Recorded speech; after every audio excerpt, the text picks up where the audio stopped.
Lo venimos escuchando desde el principio de la pandemia. Toca reinventarse. Pero eso suele ser más fácil de decir que de hacer. Para una óptima reinvención, hacen falta espíritus creativos y aventureros, sin miedo al triple salto mortal, como Mario Vega, que hoy nos visita para contarnos de qué va On Vivo, el primer proyecto de plataforma teatral en streaming y en directo del mundo. También contaremos con Sebastián Quintana, que sigue en su empeño de concienciarnos para disfrutar de nuestros 1500 kilómetros de costa, seguros y sin riesgo de ahogamiento. Y escucharemos a Patricia Padorno, convertida en editora y en guardiana del legado de su padre, Manuel Padorno, una de las luces creativas más importantes de los últimos tiempos en Canarias. Es hora de conversar, hora de adentrarnos en el mundo que viene.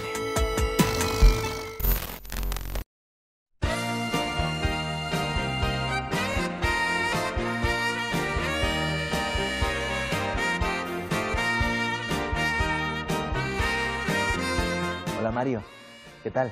Muy bien, muy contento de estar aquí contigo. Y yo de que estés aquí, porque además en este programa que empezaba durante el tiempo pandémico muchas veces hablaba con gente del mundo de la cultura, cuando ni siquiera se sabía cómo se iban a poner en pie las obras de teatro, hablo del tiempo del confinamiento más estricto, muchas veces salía la frase de algo nos inventaremos, ¿no? Yo decía, para inventarse, Mario. No por nada, hay muchos creadores que inventan, ¿no? Pero a ti esto de decir, a mí no me vale con las 3 paredes y a veces ni siquiera con la cuarta, va mucho en la manera tuya de hacer las cosas. Mira, me estaban diciendo justamente, dice, el problema está es que ahora estás haciendo esto y a ver qué va a ser lo siguiente. Porque claro, es verdad que nos gusta ese triple salto mortal, como tú decías en una entrevista no hace mucho, y la verdad que estamos contentos. Nos hemos enfrascado en un proyecto nuevo, una cosa diferente, novedosa, y arrancando felices. Ahora le explicamos bien, se llama On Vivo. ¿Es tu respuesta a el ¿y ahora qué? Nosotros teníamos una crisis desde hacía tiempo donde valorábamos que cada vez costaba más la internacionalización de los proyectos.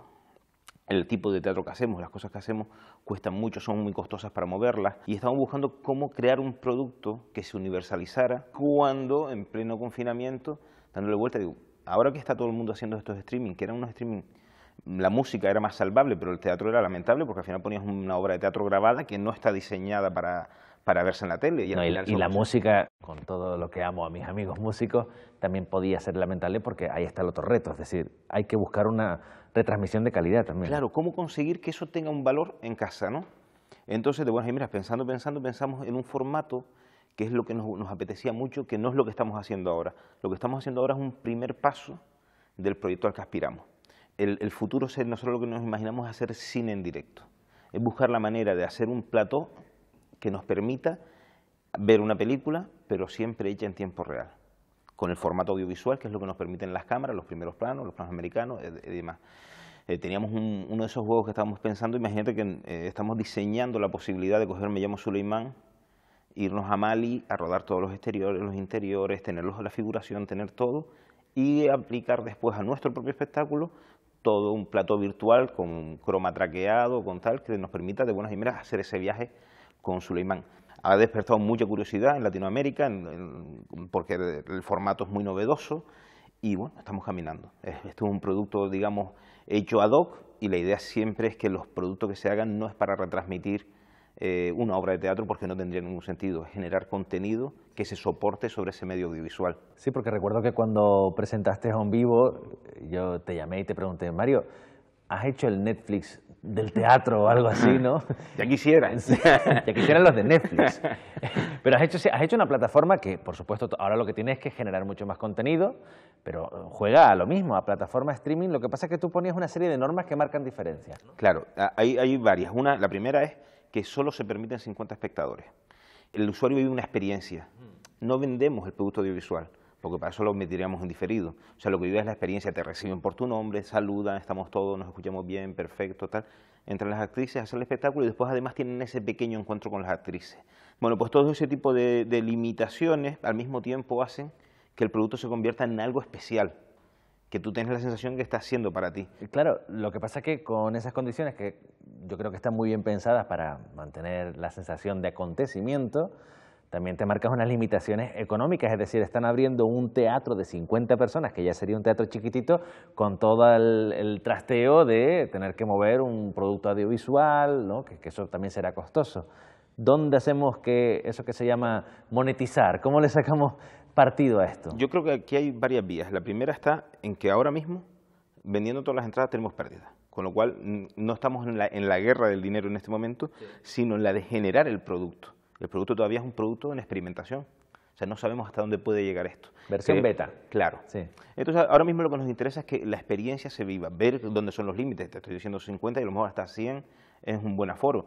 Porque recordemos que al final no son 100, sino son 100 familias o 100 personas que se han conectado a esa plataforma. Sí, sí, por taquilla han pasado 50. Exactamente. La diferencia es trabajar con la continuidad, que es lo que no tenemos nunca.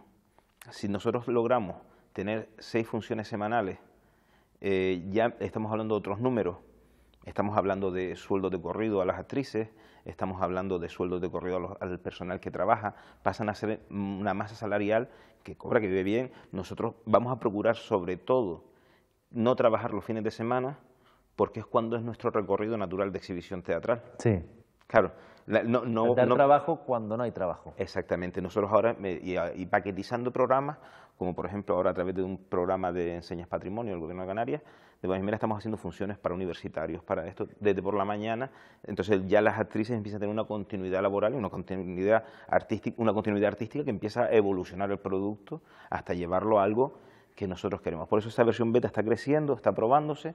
De entrada está generando mucha expectación. Para nosotros es un juguete que estamos aprendiendo a utilizarlo y vamos a ver hasta dónde nos lleva.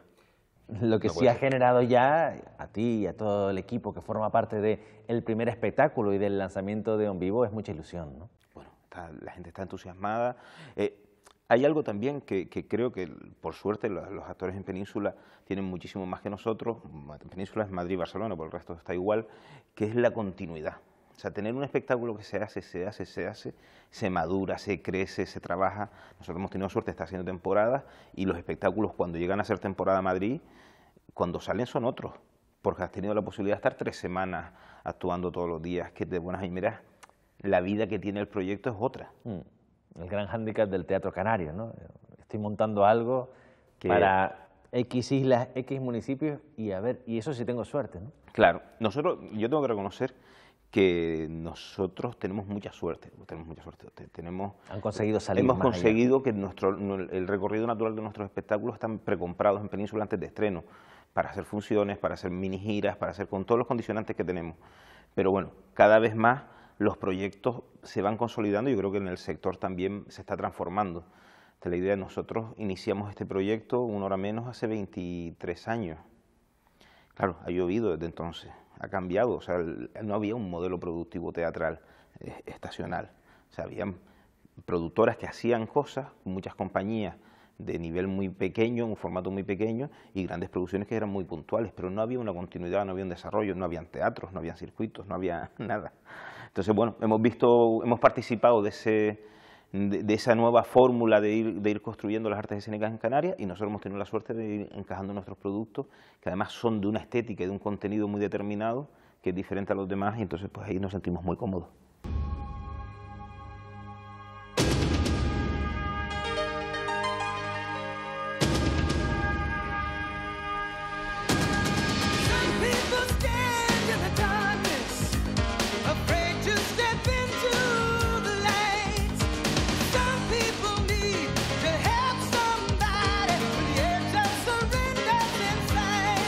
Sebastián.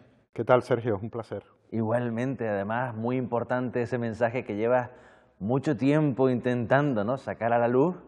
Cuéntame esa historia en la que tú decides que vas a convertir casi que en una voz gigante y en un proyecto que ha caminado y que sigue caminando muy lejos, esto de evitar que la gente se ahogue. Sí, es un proyecto vital, más que un proyecto periodístico, un proyecto social, también es social, pero sobre todo es una necesidad. La ciudadanía, no de Canarias, de todo el mundo, desconoce que el ahogamiento es la tercera causa de muerte no traumática en todo el planeta. Sin embargo, observamos de que no hay una sola campaña que se haya activado, como sí ocurre con tráfico, afortunadamente. Y esto lo ves como fenómeno mundial, pero lo que a ti ya no te cabía en la cabeza es que Canarias, viviendo como vivimos, rodeados de costa, también diésemos la espalda al fenómeno, ¿no? Así es, 1.500 kilómetros de costa, como se llama nuestra plataforma, nuestra campaña, donde el mar y nosotros somos uno. Sin embargo, descubrimos de que Canarias, la primera causa de muerte por accidente, no son los accidentes de tráfico, es el ahogamiento. Y no solamente es que supere el número de muertes por personas ahogadas a los fallecidos por accidentes de tráfico, es que lo duplica. Vamos a ver, es importante decir, las playas canarias no son inseguras. Los que somos inseguros somos nosotros, Sí. a la hora de la imprudencia, a la hora de la negligencia. Y hay un hecho, un factor clave. Canarias, afortunadamente, gracias a este clima benévolo, somos el único punto de la Unión Europea donde estamos abiertos por vacaciones, un clima primaveral todo el año, los 12 meses del año. Eso significa que hasta antes de la pandemia, casi 16 millones de turistas, lógicamente un turismo de sol y playa, más los 2.100.000 que vivimos aquí, interactuar en el agua es algo cotidiano. Y sin embargo, nos están dando un vehículo, un coche, sin apenas haber tenido carnet ni haber tenido una formación teórica y práctica. Y eso es lo que nosotros estamos insistiendo, la necesidad de generar una cultura de la prevención y la seguridad acuática. Cuando vinieron los Beatles a Canarias, es verdad que todavía no eran muy conocidos más allá de Inglaterra, pero cuando vinieron a Canarias a despejarse en sus primeras vacaciones, Paul McCartney cuenta, y lo ha contado varias veces, En su biografía, que la vez que más cerca ha estado de morir fue cuando el hombre casi se ahoga en una playa en Tenerife, ¿no? Efectivamente. Y ya no casi nos quedamos sin los Beatles, o sea que esto es por cosa una seria. parte importante del zurdo de los Beatles, ¿no? Él además se introdujo sin quererlo, esto fue muy cerca donde está el lago Martianes ahora.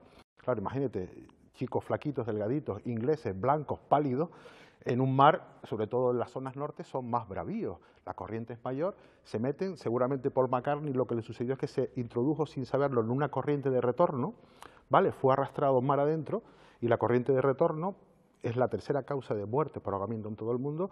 Tú intentas nadar de nuevo a la costa, pero no solamente no avanzas, sino que te ves arrastrado mar adentro. En ese instante entras en pánico. Y gracias a que un joven local de la zona del norte de Tenerife estaba bañándose, vio que estaba en apuros, se lanzó él y otra persona más y pudieron sacarlo, pero el susto no se lo ha quitado a nadie. Luego está el fenómeno inverso, el de los canarios, que nos creemos que conocemos nuestro mar como nadie, que sabemos de todo, y ese ir tan confianzudo, por usar una palabra nuestra, eso también tiene su peligro. Absolutamente. La falsa sensación de seguridad. Yo soy canario, soy isleño, mar y yo, uña y carne, ¿no? Nosotros hemos realizado ya alrededor de 8.000 alumnos han participado en las charlas que damos en Canarias, en la península, en distintos países, y yo al iniciar las charlas, Sergio, siempre hago la prueba del algodón. Y la primera pregunta es, les pido, por favor, chicos, chicas, sinceridad. ¿Quién aún viendo una bandera roja? ¿Qué significa una bandera roja? No, te puedes bañar, prohibido bañarse, ¿de acuerdo? Muy bien. ¿Quién a pesar de ver una bandera roja se la salta y se baña? El 85%, son estudios estadísticos que tenemos elaborados, que lo realizamos en cada charla, el 85% de cada clase admite seguir bañándose con bandera roja. Y de ese 85%, prácticamente la inmensa mayoría son chicos, varones respecto a las chicas. El mensaje que yo siempre insisto y les doy ya va más allá y trasciende a lo puramente de la seguridad acuática, es un mensaje, yo diría que más humanitario. Les insisto y les digo, ¿cuánto tenemos que aprender de la mujer? Por su sentido de la responsabilidad, el saber cuidarse, el tener un montón de cualidades de autorresponsabilidad y autocuidado que desafortunadamente, normalmente, el hombre, el varón, no lo tenemos. Así que aprendamos de ella. Mi casa, el mar. El mar, mi casa. Muro blanco por el que bajo a las orillas. El mar, mi casa arriba por la tierra. Qué verde y qué crecida viene. Cuánto mueven los vientos, la blanda hierba de sus valles. Hola, Patricia. Hola, buenas tardes, Sergio. Sabes que en esta era de videollamadas que nos ha tocado vivir, nos hemos vuelto todos un poco así como noveleros, ¿no? Colándonos en las casas de la gente, pero yo creo que para lo que vamos a hablar a continuación vendría muy bien que me contases qué es ese cuadro que tienes detrás.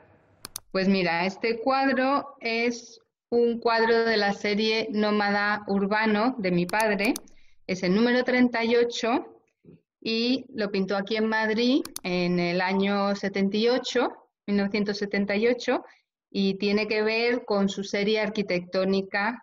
Él trataba de representar su ciudad ideal fijándose en los edificios que le gustaban, de los arquitectos que le gustaban, como Rafael Moneo, como Sainz de Oiza o Sullivan, por ejemplo. Entonces, todas las partes de arriba de los cuadros era lo que a él le interesaba y era lo que trataba de reflejar en su serie Nómada Urbano. Te voy a hacer un poquito hacia arriba para que veas la parte alta, que tiene una cuadrícula arriba, que es lo que a él le gustaba mucho de los edificios y trataba de reflejar. Maravilloso Nómada Urbano y, por supuesto, maravilloso Manuel Padorno, que es tu padre y cuya obra, por supuesto, tenemos siempre que recordar y que no sé si tú creerías, Patricia, que reivindicar un poco desde la necesidad de que se recuerde de una manera o que llegue hasta donde de verdad merecería haber llegado.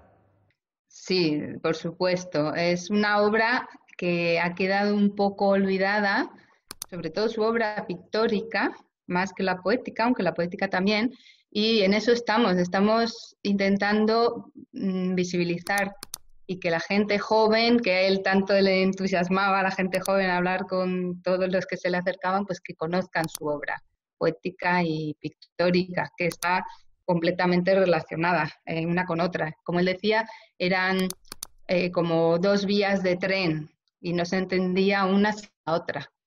Te ha tocado una labor compleja, imagino que también gratificante, ¿no? Pero esa doble vertiente de hija y de guardiana de ese legado y también de editora, ¿no? Que además ahora con la llegada de esa obra gigantesca que es el tercer tomo de las obras completas.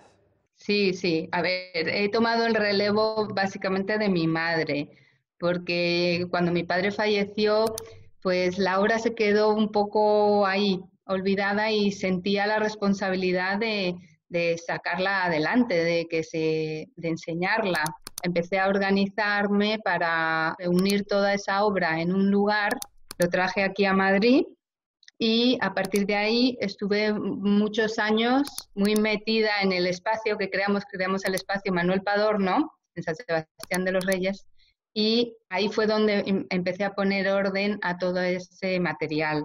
Mi madre llevaba desde siempre reuniendo en fichas todos los cuadros que mi padre iba pintando, toda la obra, todo ese material lo he pasado a sistemas museográficos porque el objetivo es hacer un catálogo razonado, al que estoy llegando ahora en estos momentos. Y en tu papel de gestora de legado y también de editora, ¿has descubierto un Manuel Padorno más allá del que ya conocías obviamente como hija? Sí, sí, por supuesto. A ver, cuando uno crece, a su padre o a sus padres los tiene tan cerca que no es capaz de observarlos desde una distancia. Y muchas veces te pelean tus padres y no quieres saber nada. Entonces, realmente dedicarme a su obra me ha permitido hacer las paces de alguna manera con él y realmente adentrarme en lo que él quería decir, y además es que me parece tan maravillosa su obra que la he ido descubriendo. Es tan bella que tiene que darse a conocer. Entonces sí que he descubierto mucho de mi padre al trabajar en su obra, sí, sí. Lo que vamos viendo, y el tercer volumen de las obras completas lo confirma por si alguien tenía alguna duda, es que la obra de tu padre era y es inabarcable. Da hasta miedo la cantidad de textos con mucha potencia y tan válidos como los que fueron más conocidos, que permanecían inéditos, ¿no? Sí, sí. A ver, mi padre, yo no lo vi parado nunca. Solo lo veía parado cuando estaba, no meditando, pero sí en su sillón sentado en su mundo. Lo demás era pura creación. era constante creación y siempre estaba metido en un montón de proyectos. Mi madre siempre lo dice, no sé cómo le dio tiempo a hacer tanto. Del tercer tomo, también de los otros dos, pero el tercer tomo de inéditos, que uno pensaría que no habría tanto, es que he encontrado hasta 20, 25 versiones de un mismo poema, siendo el libro muy denso, de unos 100 poemas, pues algunos habían 20, 25 versiones, 15, no, hay muchísimo, mucho, y todavía queda trabajo por hacer, mucho trabajo. Ahora, también, con todo el peso intelectual que tiene la figura de tu padre, me encantó una vez que tú lo definías de muchas maneras, pero lo rematabas diciendo, y escuchaba a Nina Hagen a todo volumen. Bueno, Sí. hay que quede ese contrapeso también, ¿no? Sí, a ver, mi padre era un apasionado y era vital y le gustaba todo en general, vivía con mucha intensidad. Entonces, esas canciones tan fuertes de Nina Hagen, yo recuerdo de pequeña, sobre todo lo escuchaba cuando estaba en Madrid, en el piso de Avenida de los Toreros. Ahí ponía que era su estudio, donde pintó toda esta serie de cuadros nómadas urbanos, pues ahí era la música casi siempre puesta y a todo volumen. Y siempre me impresionó Nina Hagen porque me parecía como, pero ¿cómo le puede gustar tanto? Era tan fuerte que siempre me llamaba la atención. Sí, pero bueno, también ponía Vivaldi, ponía Bach, le encantaba el concierto de Navidad de primero de año. Era muy apasionado de la vida. Para finalizar, ¿qué Manuel Padorno nos vamos a encontrar en el futuro? Ahora ha llegado este volumen de inéditos, gran volumen, pero seguro que tienen otros planes para, como decíamos, ir recolocando, resituando la figura de Manuel Padorno y de su legado, ¿no? Sí, bueno, mi próximo objetivo, que me llevará un tiempo, va a ser hacer el catálogo razonado. Ya lo tengo muy avanzado, pero faltan datos y es un trabajo que tiene que ser muy detallado. Eso va a ser muy importante para situar la obra pictórica, porque él tuvo ese problema, entre comillas, que llamo yo, de que era el poeta. Entonces su vertiente plástica le costaba que la gente le tomara en serio. Entonces es muy importante lo que vamos a hacer ahora del catálogo razonado. Y luego, pues tenemos otros proyectos, está todo el tema epistolar, que hay que revisar, todos sus artículos de periódico, que llegó a publicar semanalmente un artículo en Las Palmas, todo eso se tiene que poner en valor, se tiene que hacer algo.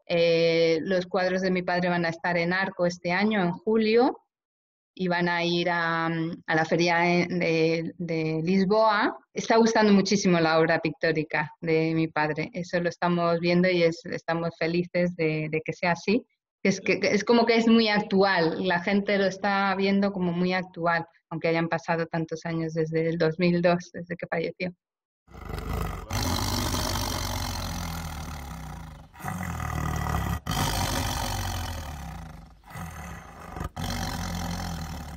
Hacía al principio referencia a tus ganas de inventar nuevos formatos y justamente también otro de tus últimos proyectos que quizás no llegó todo lo lejos que debiera por lo que trae consigo la pandemia, pero puede ser recuperado. Es otro proyecto muy potente, además que revuelve mucho el interior, ¿no? Me refiero a Moria y a ese teatro inmersivo, a meter a la gente dentro de una caseta de un campamento de refugiados, ¿no? Bueno, nosotros nos fuimos a Moria, al campamento de refugiados, 2 meses antes de iniciarse el estado de alarma aquí en España. Se grabó todo, empezamos con mucha ilusión, se estrenaba en marzo, se fue retrasando hasta que lo pudimos estrenar hace poco. El espectáculo nosotros prácticamente no lo estamos distribuyendo, procuramos que no se venda porque los aforos es ridículo, ahora mismo nos caben 12 personas en la Jaima que está diseñada para 50, pero aún así siguen saliendo actuaciones y lo que sí se está conformando es una agenda muy grande. A partir de enero empezamos en Galicia, Madrid, ya inicia todo su recorrido nacional, porque hay mucha expectación en torno al producto, por un lado por el formato y por otro lado por el contenido, que ahora mismo lamentablemente está más de actualidad que nunca. Lo que está pasando en Canarias ahora mismo es terrible, después de tener ejemplos como Moria, como Lampedusa, como ha pasado en Ceuta, en Melilla. ¿Por qué no entienden que estamos huyendo de la muerte? Pues de buenas a primeras convertimos Canarias también en esas islas jaulas donde condenamos a la gente a no moverse de manera ilegal y fraudulenta. Decisiones políticas que lamentablemente afectan a nuestra sociedad Y de ahí, y de ese desastre, surgen cosas como esos brotes de xenofobia, a los cuales nosotros en Canarias no estábamos acostumbrados, no convivíamos con ellos. Y de buenas a primeras se está despertando un tigre que yo personalmente considero que es muy, muy peligroso y que cuando se despierta, volver a dormirlo es muy complicado. Entonces yo creo que o somos capaces de atajarlo, o somos capaces de gritar alto que esto no es así, que nosotros no somos estos, que no pueden convertir el archipiélago en una cárcel más, y darle salida humana a todas esas personas que están llegando en busca de un futuro mejor, como haríamos todos. Por animarnos un poco, pensemos que siempre nos queda el teatro y otros proyectos. Laboratorio Galdós, otro de los que te ha dado muchas alegrías y además también estrenó en plena pandemia, que era complicado porque era un proyecto que también que implicaba mucho a la gente, se invitaba al público a ir a los ensayos, a formar parte con los ensayos de lo que se iba haciendo, pero ahí sigue el proyecto vivo y creo que con visos de futuro, ¿no? Porque al principio, no sé si lo ibas a limitar a 3, pero esto continúa, ¿no? Claro, surgió como un proyecto vinculado al bienio galdosiano, 2018-2020, entonces planteamos hacer 3 espectáculos, nunca su obra dramática, sí, sino una sobre su obra literaria, otra sobre su obra periodística y la tercera sobre su vida. Cumplimos el ciclo. La experiencia era de apertura, de participación, de apertura del uso ciudadano del espacio público, ¿no? El público venía, participaba, veía los ensayos, comentaba y se sentía un agente activo de ese proceso de creación artística. Fue maravilloso todo el proceso y con lo que generaba. Entonces, cuando lo cerramos, se planteó la renovación del proyecto, pero ya ahora con un carácter internacional. 3 grandes coproducciones, la primera con Uruguay, la segunda, que sería el año que viene, con Ruanda, y la tercera, estamos entre Italia y Francia, y no está cerrada todavía, pero bueno, será en breve. Pokémaya nos está haciendo las canciones, porque va a ser un formato musical, y son 6 canciones que está escribiendo para esto, ya tenemos 2 y estamos encantados. La verdad es la temática es dura, habla sobre el cáncer, lo contamos en orden inverso, empezamos con la muerte de Clara y va hasta el día de su nacimiento. Pero el espectáculo, pese a que ella es una enferma de cáncer que fallece, habla de la soledad, de la tristeza, de la traición, del dolor. La obra es muy dolorosa, que yo creo que esa conjugación con las canciones nos va a dar una perspectiva diferente del mismo show. Mario, yo no sé, todavía a estas alturas del programa no sabemos cómo será el mundo que viene, pero en ese mundo vas a estar tú maquinando cosas y no tienes que venir aquí a contárnoslas, ¿eh? Muchas gracias. Y yo encantadísimo, sabes que me encanta.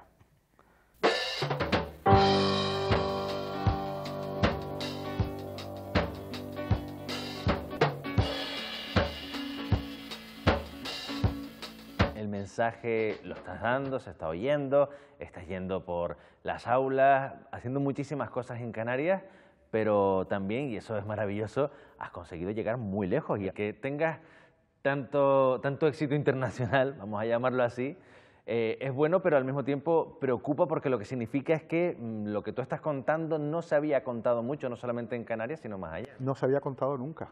La Organización Mundial de la Salud solo ha hecho un informe en toda su historia sobre el ahogamiento. Lo hizo en noviembre de 2014.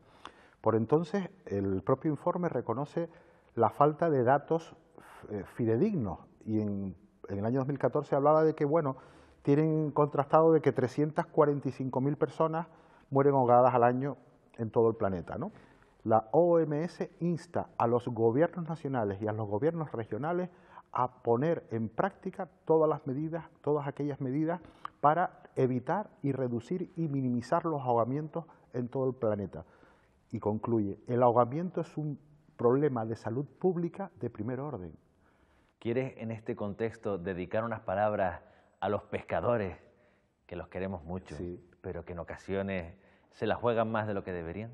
Sí, un mensaje además también a los chicos en toda Canarias, en todos los centros e institutos. Los padres, tíos, abuelos de ustedes van a pescar, sí, los fines de semana, y bueno, y cuando van un domingo, entonces te relatan los chicos, llega el domingo, sale por la mañana, mi tío con mi padre, o mi tío solo, muchas veces van solos, llega a la hora del mediodía y que no ha llegado, y se hace un silencio en casa, habrá pasado algo, llamamos al móvil, no hay cobertura. Hay que tener en cuenta, en las últimas semanas, varios pescadores han sufrido heridas graves, uno de ellos incluso ha perdido la vida, van solos, van por zonas de roca, se resbalan, golpe en la cabeza, pérdida de conocimiento o caer al agua, ¿vale? Y ahí se produce la desgracia. Nosotros decimos que cuando vayas a zonas de risco a pescar, y mando el mensaje con tu permiso. Nunca vayas solo, mira primero cuál va a ser la predicción meteorológica, vete a una zona y avisa a tu familia a qué zona vas a ir y qué tiempo quieres estar. Y vete con unas zapatillas, no aquellas estas típicas que te resbalan, como se llaman los cangrejos o no recuerdo, las calamares, ¿vale? Esas son peligrosísimas. Y vete con un escarpín, un calzado que te impida el resbalar, pero nunca vayas solo. En el año 2018, en Canarias, murieron ahogados 13 pescadores. 4 de ellos perdieron la vida después de resbalar, golpe en la cabeza cae dentro de un charco en tierra y murieron ahogados en un charco. Si la nariz y la boca están dentro del agua, el cuerpo puede estar fuera, que es por donde respiramos, pierdes la vida. O sea, el mensaje, por favor, es ese. Y además sabemos que los pescadores, a partir de una edad, a partir de 50 años, un alto porcentaje de ellos ni siquiera sabe nadar. Y lo más curioso, se ponen en el filo del precipicio del acantilado y ni siquiera se toman la molestia de ponerse un chaleco salvavidas. Esta campaña y todo lo que estás haciendo se remata, no sé si se remata porque puede que siga mucho más allá, pero de momento el último capítulo es apasionante, su propio documental. Sí, es un documental que hemos titulado Desahogo, y el título lo he buscado porque relatamos 10 casos reales ocurridos en distintas partes del mundo, donde evidentemente con muchísimo respeto y muchísimo cariño, pero todas esas familias nos han agradecido porque por primera vez pueden desahogarse y contar realmente ese drama que queda entre las candilejas y no llega. No solamente es un producto periodístico, sino desde dónde empezó la campaña, de la nada, como te decía antes, desde el principio, y todos los pasos que hemos ido dando para ir creciendo e ir coadyuvando, colaborando, contribuyendo a que el ahogamiento deje de ser la muerte silenciada y haya una sensibilidad a nivel internacional para que se ocupen. Y por ahí, Sergio, va la línea del documental. Son 3 patas, es decir, casos reales donde se trata con absoluta delicadeza los dramas humanos, la aportación de expertos, psicólogos, socorristas, catedráticos de medicina forense, de pediatría, médicos de urgencia, y luego la tercera pata es todas las acciones que hemos llevado a cabo nosotros para que el ahogamiento empiece a ser conocido, no solamente en Canarias, no solamente en España, sino a nivel internacional, porque es fundamental generar la cultura de la seguridad y de la prevención acuática, y por eso estamos reivindicando ante el Gobierno de España, ante los anteriores y ante este, reivindicando la necesidad de crear esa Dirección General de Prevención de Ahogamientos como lo tiene la DGT. Sebastián, veremos el documental y tú y yo, si quieres, pues ya yo te emplazo a que nos veamos en alguno de esos 1500 kilómetros de costa que sabemos ya que tenemos en el archipiélago. Ahí nos vemos, miramos hacia el mar y yo espero que sea un mar más seguro gracias a cosas como esta. Muchas gracias. Muchísimas gracias, Sergio. Y nada, nos veremos en el mundo que viene y en la costa que viene. ¿De acuerdo? Un placer, gracias y enhorabuena a ti.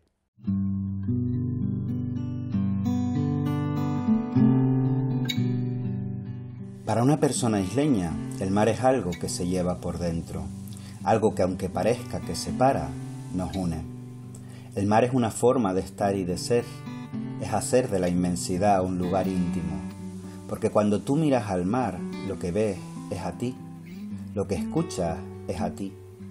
Echar de menos el mar es echar de menos estar contigo, ese horizonte compartido. Hay mares bravos y mares como platos. Hay mares que son el fin de algunas cosas, mares despedida.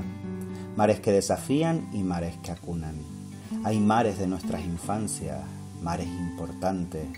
Porque el mar nos trae de regreso aquello que fuimos, para que no olvidemos nunca qué es lo que queremos llegar a ser.